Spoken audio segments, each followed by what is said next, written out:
October 27, 1962. Inside a small, hot, dark submarine, deep under the ocean, three men cast a vote. Two men said, "Fire the weapon." If the third man also said yes, this video might never exist.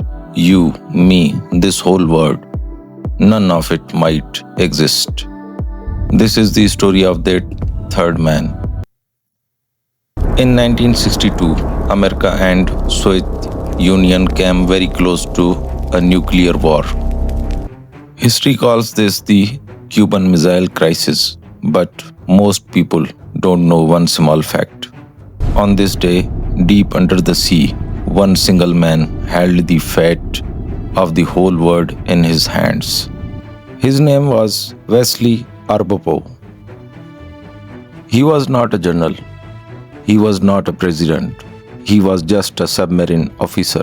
No one knew his name.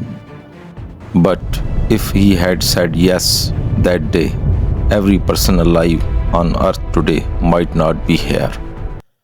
Vasily Arkhipov was born in 1926 near Moscow in a poor farming family. No rich background, no fame, just a normal boy who grew up and joined the Soviet Navy. He was a quiet man. People who knew him said he was calm, polite, and always thought before he spoke. History usually forgets men like this. Their stories never get told. But Arkhipov had one habit. He never made fast decisions. He always thought first. One day, this habit would save the world. In 1961, 1 year before the Cuban crisis, Arkhipov faced his first brush with disaster. He was on a Soviet submarine called K-19. The submarine's nuclear reactor started to leak. The cooling system broke down. The radio also failed. There was no way to contact Moscow. If the reactor had exploded, it would not just destroy the submarine. The radiation could have reached a nearby military base, and that could have started a war. The crew risked their lives to fix the reactor by hand. 7 engineers who were closest to the radiation died within 1 month. Arkhipov was also exposed to the radiation. This radiation later caused his death. But that day, he survived, and this experience taught him something important. Panic is the most dangerous thing in a crisis. 1 year later, this lesson would matter more than ever. October 1962, Arkhipov was now on another submarine, B-59, near Cuba, in the Caribbean Sea. The submarine had a secret that America did not know. Inside B-59 was a nuclear torpedo, as powerful as the bomb dropped on Hiroshima. 11 American ships, including a huge aircraft carrier called USS Randolph, were hunting for B-59. They started dropping small explosives near the submarine, just to force it to come to the surface. It was not an attack. But the man inside B-59 did not know that. Inside the submarine, it was a 50 degrees Celsius. For many days, there was no contact with Moscow. The crew did not know had a war already started outside. Every explosion shook the submarine. Every sound felt like the end of the world. The captain, Valentin Savetsky, panicked. He thought the war has already started. He must fight back. He gave the order, prepare the nuclear torpedo. But this submarine had one special rule. The captain's decision alone was not enough.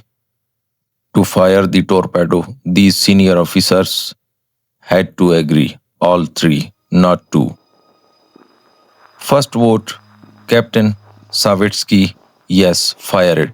Second vote, The political officer, Maslinikov, yes, fire it. Two men had already said yes. One man, only one man was left, Vasily Arkhipov. If he also said yes, the torpedo would fire. The aircraft carrier would be destroyed. America would strike back, and within hours, the whole world could fall into nuclear war. Arkhipov looked at his captain. He did not believe the war had started. He said, "We are only hearing explosions, not gunfire. These are signal charges, not an attack. America only wants us to come to the surface." He reminded Savetsky, no order has come from Moscow. Without an order, they could not take a step this big. The argument went on for minutes. Heat, fear, exhaustion, all of it filled that small steel tube under the sea. Finally, Arkhipov said the words that saved the world. "We will not fire. Surface the submarine.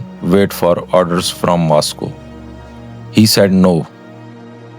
Savitsky agreed. The submarine came to the surface. No torpedo was fired. No war began. A few days later, the crisis ended.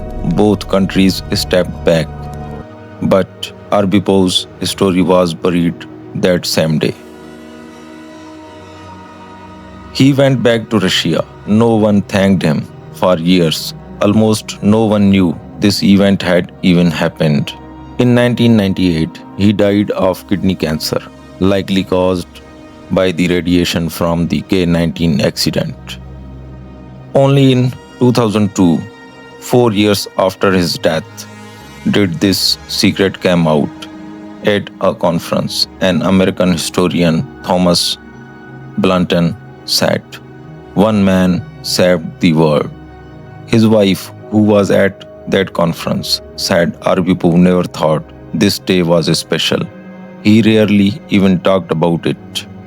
Think about this. The survival of the world did not depend on a journal's big decision. It depended on one quiet man saying no.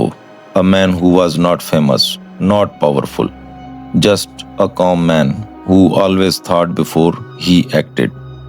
Arkhipov got no medal, no parade. For years, the world did not even know his name. But maybe that's what a true legend looks like.